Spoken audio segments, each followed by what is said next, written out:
जय हिंद दोस्तों, मैं एमजेड खान हिस्ट्री सेंटर के यूट्यूब चैनल पर आपका स्वागत करता हूं।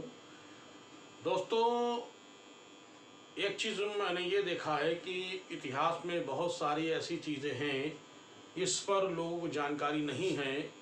कहीं ना कहीं उनसे क्वेश्चन पूछे जाते हैं छोटी छोटी चीज़ों को, इसीलिए मैं छोटी छोटी चीज़ों को बताता चल रहा हूँ। अभी इससे पहले मैंने सती प्रथा की मैंने जानकारी आपको वीडियो डाला था, इसके बाद मैंने नियोग प्रथा का डाला। आज मैं एक नई चीज़ लेकर के आया हूँ, यानी जो हिस्ट्री में आपने पढ़ा होगा, और वो है जजिया कर। जजिया कर की पूरी जानकारी क्या है, आज मैं आपको इसकी जानकारी देता हूँ। तो सबसे पहले हम लोग ये जान लें कि जजिया है क्या।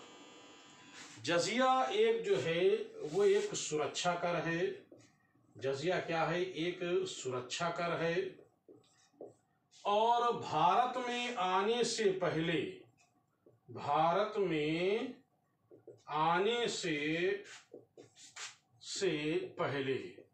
यानी भारत में लागू करने से पहले, विदेशों में आने से पहले, विदेशों में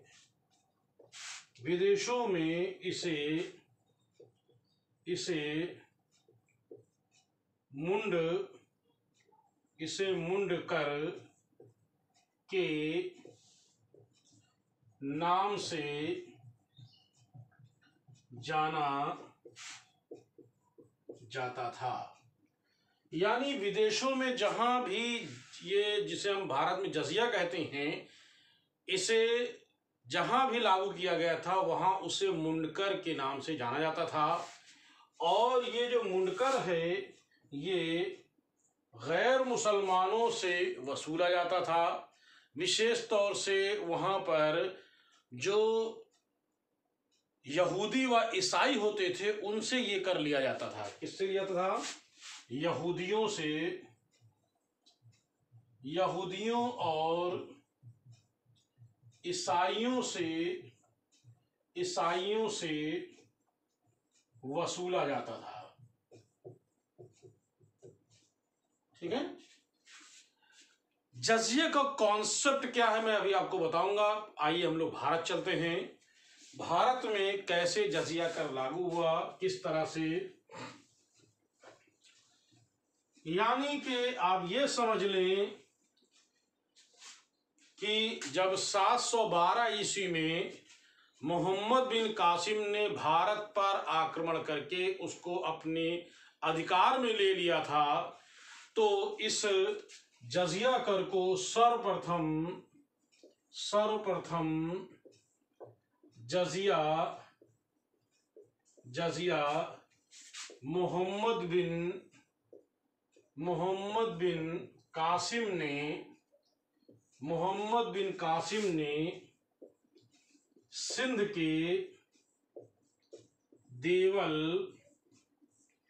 सिंध प्रांत के देवल क्षेत्र में लगाया था। ठीक है। सिंध प्रांत के, मैंने कहा क्या है, देवल क्षेत्र में इसको लगाया था। और धीरे धीरे ये जजिया जो था वो पूरे सिंध में लागू कर दिया। यानी मोहम्मद बिन कासिम ने सिंध प्रांत में जजिया कर को लागू कर दिया। जजिया, वास्तव में जजिया है क्या? जो जजिया है वो गैर मुसलमानों से लिया जाने वाला कर है। बहुत सारे ग्रंथों में, बहुत सारी पुस्तकों में लिख दिया गया है कि एक धार्मिक कर है, लेकिन वास्तव में ये धार्मिक कर नहीं है बल्कि एक सुरक्षा कर है। कैसे सुरक्षा? क्या केवल सुरक्षा हिंदुओं को दी जाएगी, यानी गैर मुसलमानों को दी जाएगी, और मुसलमानों को नहीं दी जाएगी? ऐसा नहीं है दोस्तों। सच्चाई क्या है, कॉन्सेप्ट क्या, मैं इसको क्लियर कर देता हूं आज आपको। सबसे पहले तो ये जान लें थोड़ा से कि हमारा जो हिंदुस्तान है, इस हिंदुस्तान में गैर मुसलमान और मुसलमान यानी दोनों लोग रहते हैं। अब गैर मुसलमान में जिसमें हिंदू आ जाएगा, सिख आ जाएगा, जैन आ जाएगा, बौद्ध आ जाएगा, यानी सभी इसमें जो मुस्लिम से हट करके होंगे वो गैर मुसलमान में आएंगे। मुसलमान में यानी जो मुस्लिम हो, चाहे शिया हो चाहे सुन्नी हो, ये मुस्लिम कहलाएंगे। तो ऐसा नहीं है कि मुसलमानों से कर नहीं लिया जाता था, उनसे भी लिया जाता था। उनसे मुसलमानों से जो लिया जाता था वो लिया जाता था ज़कात। क्या लेते थे? ज़कात लेते थे। पहले तो जान ले ज़कात क्या है। तो मुसलमानों से प्रतिवर्ष ज़कात लिया जाता था ईद से पहले। प्रतिवर्ष ईद जब आती है उससे पहले ये ज़कात लिया जाता था। ज़कात जो होती है आपकी आय का, इनकम का, जो आपके पास संपत्ति है उस संपत्ति का 2.5%। यानी जो ज़कात लिया जाएगा वो कितना प्रतिशत होगा? 2.5, यानी 2.5%। 2.5% लिया जाएगा। अब 2.5% जितने भी आपके पास संपत्ति होगी, जो लीगल संपत्ति आपके पास है, या जो आपके पास संपत्ति है, चाहे भूमि हो, चाहे आपकी उस मकान की कीमत हो, या जो आपका जो है जेवरात हो, सोना चांदी हो, उस पर ज़कात लिया जाता था। और हर मुसलमान को जो जिसके पास एक फिक्स कर दिया कि इतने तोला चांदी, इतने तोला जो है सोना, या उसकी भूमि जिसके पास है इससे ज़्यादा है, तो उसको ज़कात देना अनिवार्य है। यानी उस जो समृद्ध मुसलमान है उसको ज़कात दिया जाता था। अब ज़कात मुसलमान दे रहा है। अब मुसलमान क्या है कि मुसलमान वहां पर रह करके अपना व्यापार भी कर रहा है, मुसलमान को सुरक्षा भी दी जा रही है, मुसलमान को रहने उठने जाने की सरकार सारी सुविधाएं भी दे रही है। तो इसलिए ज़कात लिया जाता था। अब आइए हम गैर मुसलमान की बात करते हैं। तो यानी मुसलमानों से तो छोड़ा नहीं गया, उनको ज़कात लिया गया, उनसे सरकार उनसे ज़कात लेती थी। गैर मुसलमान की बात करते हैं। तो गैर मुसलमान क्या है कि जिसमें मुस्लिम से हट करके जो लोग आएंगे वो गैर मुसलमान होंगे, इनसे जजिया लिया जाता था।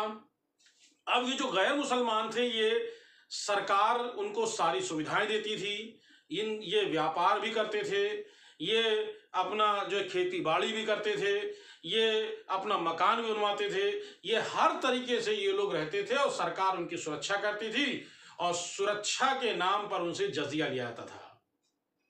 यानी आप सब काम करें और कुछ भी सरकार को ना दे, तो ये तो नहीं हो सकता ना भाई। आज क्या है, आज वर्तमान की अगर बात देखें तो सरकार हमसे क्या लेती? जो समृद्ध है उनसे इनकम टैक्स लेती है, आपकी इनकम का टैक्स लेती है कि क्या आपकी इनकम है आपके पास। तो उसी तरह से जो जब मुस्लिम शासन काल में जब मुस्लिम शासकों का शासन आया तो उनसे जजिया लिया गया। तो ये जजिया का कॉन्सेप्ट ये है कि आप सरकार के अधीन रहते हुए सारे काम कर रहे हैं, सरकार आपको सुविधाएं दे रही है, तो आपको सरकार आपसे कुछ ना कुछ कर लेगी, तो वो जजिया कर लेती है। जैसे मुसलमानों को ज़कात देना पड़ता है वैसे इनको जो है जजिया कर देना पड़ता है। मुसलमान ज़कात दे करके अपने सारे, यानी भले चाहे धार्मिक कर हो, लेकिन सरकार जो ज़कात देती है कितना, अपनी इनकम का कितना, 2.5% है, जो भी आपके पास संपत्ति वगैरह है। उसी तरह से गैर मुसलमानों से उनसे कितना परसेंट ज़कात लिया जाता है, कितना जजिया लिया जाता है, कैसे लिया जाता है, वो अभी हमको आगे बताएंगे। तो ये किन सब कॉन्सेप्ट क्लियर कर लीजिए कि जजिया जो एक सुरक्षा कर है, वो जो विभेदकारी कर नहीं है कि गैर मुसलमानों से लिया जा रहा, मुसलमानों से नहीं लिया जा रहा, ऐसा कुछ नहीं है। आपको सारी सुविधाएं सरकार दे रही है तो आप जजिया देने के हकदार हैं। जैसे आज वर्तमान में इनकम टैक्स देते हैं हम, तो ये जजिया है। तो गैर मुसलमानों से लिया जाने वाला जो कर है जजिया। तो गैर मुसलमानों से जो कर लिया जाता है उसे कहते हैं जजिया। ठीक है, जजिया देने वाला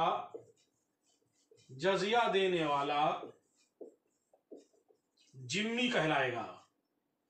जजिया देने वाला क्या कहलाएगा? जिम्मी कहलाएगा। अब जो जजिया देगा उसको भी 3 वर्गों में बांट दिया है। अभी मैं बताता हूं जजिया क्या है। जो जजिया है, जो देने वाला जजिया है, जिम्मी है जिसे कहेंगे हम, उससे जो भी जजिया बांटेगा वो कितना होगा जजिया कर? ध्यान दीजिए कितना जजिया होगा। जजिया जो कर होगा, जजिया जो कर होगा वो 3 हिस्सों में बटेगा। एक होगा समाज का उच्च वर्ग, फिर मध्यम वर्ग, फिर निम्न वर्ग। ये 3 तरह से होगा, ठीक है। तो समाज का जो उच्च वर्ग होगा वो 48 दिरहम देगा, ठीक है, 48 चांदी का सिक्का देगा। पड़ मतलब चांदी,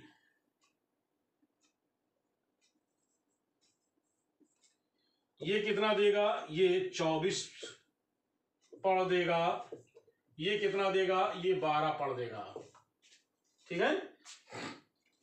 तो इस तरह से जो जजिया है वो 12 24 48 या कह लें 24 वो 48 24 12, इस तरह से जो इनको जो है जजिया देना पड़ता है। तो जजिया जो है एक तरह से,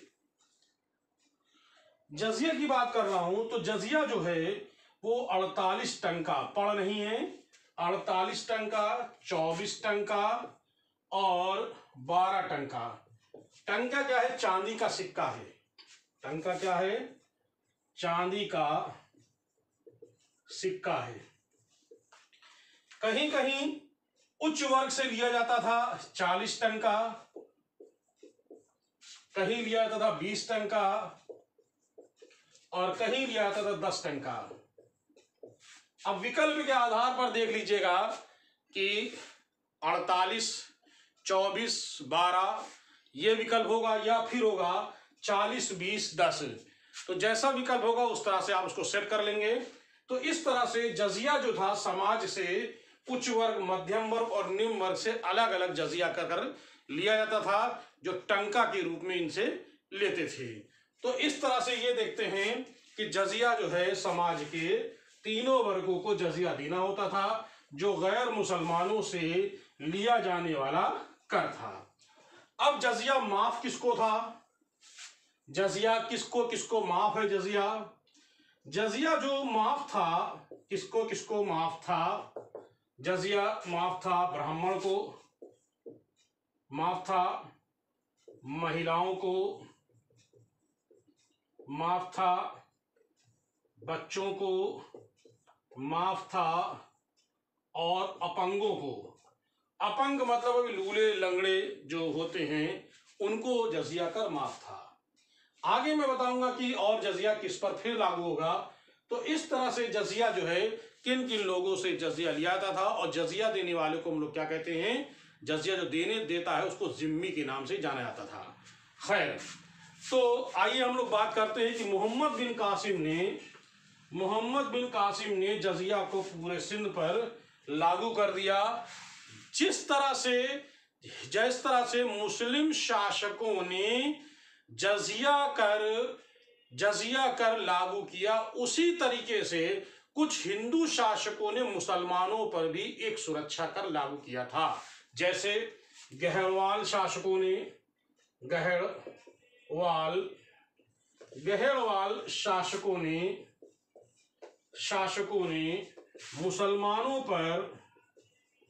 मुसलमानों पर एक कर लागू किया था। उस कर का नाम था तुरुष्क। क्या नाम था? तुरुष्क। याद कर लीजिएगा, तुरुष्क दंड कर। इस तरह से मुसलमानों पर भी एक सुरक्षा के तौर पर, यानी ये क्या है, सुरक्षा मुसलमानों से भी, यानी जो हिंदू शासक थे उस हिंदू शासकों ने मुसलमानों यानी गहरवाल वंश के शासकों ने मुसलमानों पर तुरुष्क दंड कर लगाया था, जो सुरक्षा के तौर पर लिया जाता था। तो समझ में आपको आया होगा कि जिस तरह से गहरवालों ने सुरक्षा के तौर पर लिया है, उसी तरह से मुस्लिम शासकों ने भी जजिया कर उनसे वसूला था, लिया था। अब आइए हम बात करते हैं कि जजिया जो था वो दिल्ली सल्तनत में लागू हुआ। दिल्ली सल्तनत, दिल्ली सल्तनत में भी जजिया लागू किया गया। ऐसा नहीं है कि जजिया समाप्त हो गया, कुछ समय के लिए जजिया रुका, लेकिन फिर चालू हुआ, फिर रुका, फिर चालू हुआ। तो ऐसे में ऐबक के समय लागू था। अब क्योंकि जैसी सत्ता होती है वैसी वसूली होती है, तो ऐबक के समय पूरी तरह से कड़ाई से वसूली इसकी नहीं होती थी। लेकिन जब दिल्ली का सुल्तान इल्तुतमिश आया तो इसने संपूर्ण भारत में जजिया लागू कर दिया। इसने संपूर्ण भारत में जजिया लागू, ऐबक के समय थी, लेकिन इल्तुतमिश ने संपूर्ण भारत में जजिया कर को लागू कर दिया। इसके बाद जितने भी मुस्लिम शासक आए उन सभी ने जजिया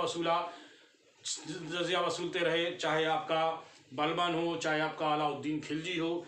लेकिन जब फिरोज शाह तुगलक आया, अच्छा पहले तो ये जान लें कि जजिया जो लिया जाता था किस रूप में लिया जाता था।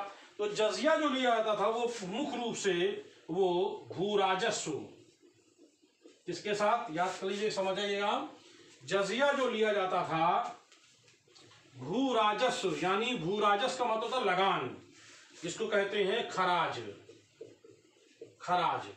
तो भू राजस्व जो आप लगान दोगे, उसी लगान के साथ ही जो जजिया आपका बनता है वो जजिया आपको देना होगा। यानी अगर 48 टन का है तो 48 टन के हिसाब से कितना है, या 40 टन के हिसाब से कितना जजिया आपको देना है, तो जजिया यानी भू राजस्व के साथ प्लस जजिया जुड़ा रहता था, जजिया कर जुड़ा रहता था।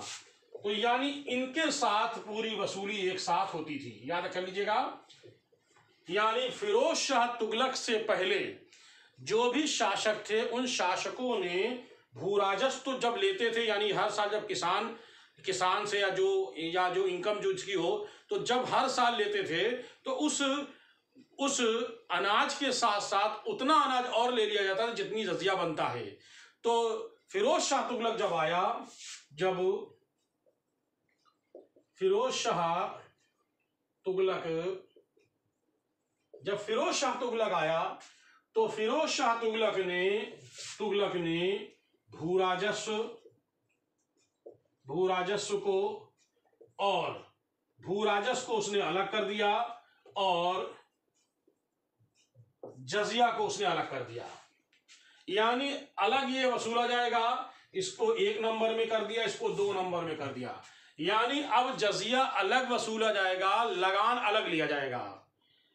फिरोज शाह तुगलक से पहले लगान के साथ ही जजिया देना पड़ता था, लेकिन फिरोज शाह तुगलक के बाद जो है अब जजिया अलग होगा और भू राजस्व यानी लगान जो है वो अलग वसूला जाएगा। तो फिरोज शाह तुगलक ने अलग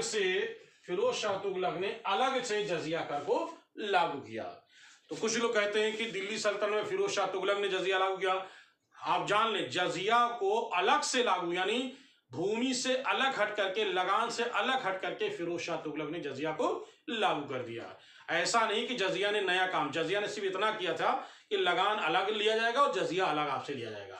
तो इस तरह से ये जजिया जो है ये देते रहते थे। तो अब ये जजिया जो है फिरोज शाह तुगलक ने एक और काम किया। फिरोज शाह तुगलक ने काम ये किया कि जजिया जो जिनको माफ था तो वो मैंने आपको बताया, लेकिन फिरोज शाह तुगलक ने ब्राह्मणों से भी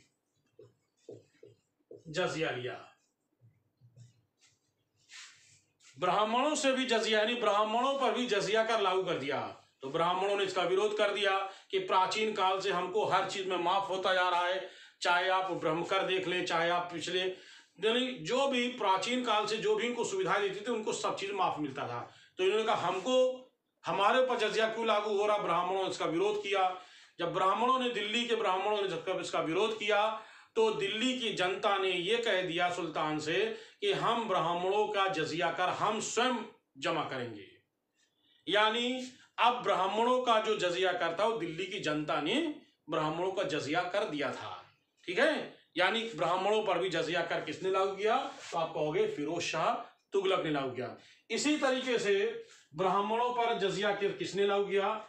एक तो फिरोज शाह तुगलक ने लागू किया था, दूसरा शासक था लोदी वंश का शासक सिकंदर लोदी। याद कर लीजिएगा, सिकंदर लोदी ने भी ब्राह्मणों से भी जजिया कर वसूला था। सिकंदर लोदी ने भी ब्राह्मणों से जजिया कर वसूला था। इस तरह से ब्राह्मणों से जजिया कर वसूल करने वाले दो लोग थे, एक था फिरोज शाह तुगलक, दूसरा था लोदी वंश का शासक सिकंदर लोदी। चलिए आगे हम लोग बढ़ते हैं। अब इस तरह से जजिया भारत में चालू था। दिल्ली की बाद हम लोग यानी सल्तनत के बाद हम लोग सीधे कश्मीर पहुंचते हैं। कश्मीर का शासक जिसका नाम था सिकंदर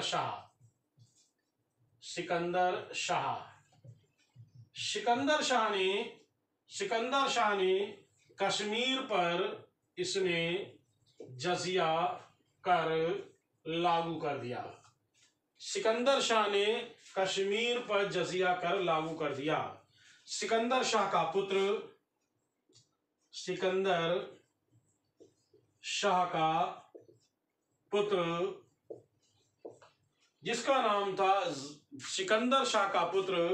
जिसका नाम था जैनुल आबदीन। क्या नाम था? पुत्र जैनुल आबदीन ने लगभग 1420-30 के मध्य उसने जजिया पर प्रतिबंध लगा दिया, यानी जजिया कर को हटा दिया। तो याद कर लीजिएगा, जजिया कर को सर्वप्रथम हटाने वाला वो प्रांतीय शासक कौन था? तो याद कर लीजिएगा, कहां हटाया था? केवल कश्मीर में हटाने वाला उस प्रांतीय शासक का नाम था जैनुल आबदीन। क्वेश्चन आता है कि सर्वप्रथम जजिया हटाने वाला शासक कौन था? तो आप सीधे सीधे कहोगे जैनुल आबदीन। जैनुल आबदीन ने अपने प्रांत कश्मीर से जजिया को हटा दिया था, लेकिन अन्य प्रांतों में जजिया कर लागू था। इसी तरीके से हम बात करते हैं गुजरात की बात करते हैं।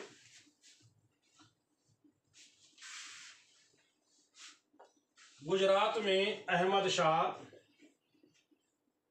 ठीक है, गुजरात के शासक अहमद शाह ने भी गुजरात में जजिया कर लागू कर दिया था।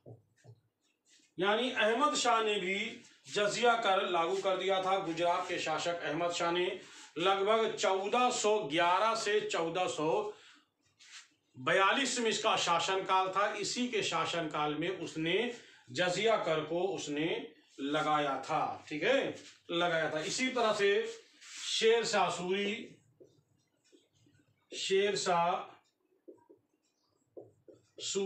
ने भी जजिया कर को लागू किया था, यानी लगाया था। लेकिन शेर शाह सूरी के समय जजिया कर को, ध्यान देना, शेर शाह सूरी के समय जजिया कर को नगर कर के नाम से जाना जाता था। याद कर लीजिएगा, किस जजिया कर को किस शासक के समय नगर कर के नाम से जाना जाता था, यानी नगर कर के नाम से उसको संज्ञा दी जाती थी। तो आप कहोगे शेर शाह सूरी के समय। तो जजिया एक तरह से पूरे भारत में लागू था। किसी प्रांतों में कोई लागू करता, कोई हटा देता था। लेकिन 1564 में मुगल बादशाह अकबर ने संपूर्ण भारत से जजिया हटा लिया था। यानी संपूर्ण भारत से मुगल बादशाह अकबर ने संपूर्ण भारत से जजिया कर को हटा दिया था। याद कर लीजिएगा, संपूर्ण भारत से अकबर ने 1564 में जजिया कर समाप्त कर दिया था। पुनः अकबर ने पुनः कुछ क्षेत्रों में 1575 में पुनः लागू किया, लेकिन 1575 में पुनः लागू किया, लेकिन 1579-80 के मध्य अकबर ने फिर इसे जजिया समाप्त कर दिया। तो याद कर लीजिएगा कि 1564 में अकबर ने संपूर्ण भारत से जजिया कर को हटा लिया था। कुछ स्थानों पर लगाया गया, लेकिन फिर अकबर ने इसको 1579-80 में पूरी तरह से समाप्त कर दिया। जजिया कर समाप्त हो गया। जजिया कर समाप्त कर दिया और ये जहांगीर के समय समाप्त रहा, शाहजहां के समय समाप्त रहा। लेकिन जब औरंगजेब आया तो औरंगजेब ने जजिया कर को फिर से लागू कर दिया। ठीक है, औरंगजेब ने जजिया को पुनः लागू कर दिया। ध्यान दीजिएगा, औरंगजेब ने 1679 में औरंगजेब ने जजिया कर पुनः लागू कर दिया। जजिया फिर से चालू हो गया। औरंगजेब के बाद बहादुर शाह प्रथम के समय जजिया था। जब जहांदार शाह आया, यानी उत्तरकालीन मुगल शासक जहांदार शाह, तो जहांदार शाह का जो वजीर था, वजीर का नाम था जुल्फिकार खान। और जुल्फिकार खान चाहता था कि हम अपने मनमाफिक बादशाह को गद्दी पर बैठाएं। इसके लिए वो चाहता था राज्य की बहुसंख्यक जनता का समर्थन, वो थी आपकी गैर मुस्लिम का समर्थन पाने के लिए उसने, यानी इस शासक ने, इस वजीर ने जहांदार शाह से जजिया कर को माफ करवा दिया। तो जजिया कर किसके समय माफ हुआ पुनः? तो कहेंगे 1713 में पुनः माफ कर दिया। किसने माफ किया? तो जहांदार शाह ने 1713 में जजिया माफ हो गया, लेकिन फिर लागू हो गया, फिर से लागू हुआ फर्रुख शियर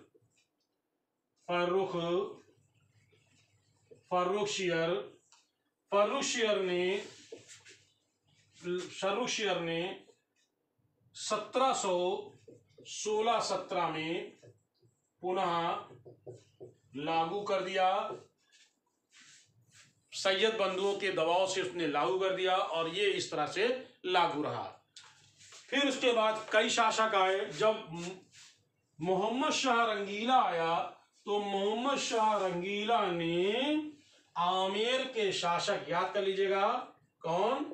आमेर के शासक जिसका नाम था जय सिंह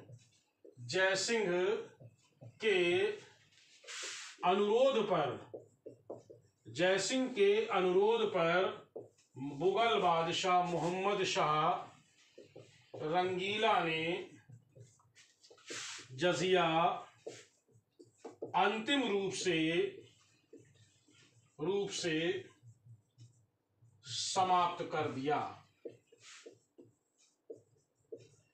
अंतिम रूप से समाप्त कब किया? तो कहेंगे 1720 में अंतिम रूप से जजिया समाप्त हो गया और फिर दोबारा भारत में जजिया कर लागू नहीं किया गया।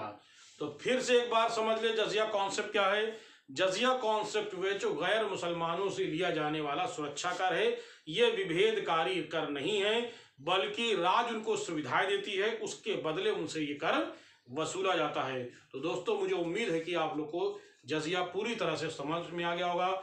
जो नए लोग देख रहे हैं ज़रूर हमारे चैनल को सब्सक्राइब करें, इसी तरह से इनको नई नई चीज़ें मिलती रहेंगी। अगर आप ऑनलाइन इतिहास की क्लास ज्वाइन करना चाहते हैं तो आप मेरे दिए गए नंबर पर मुझे कॉल करें और मुझसे संपर्क करके ऑनलाइन क्लास ज्वाइन कर सकते हैं। चलिए, तब तक के लिए आपको जय हिंद।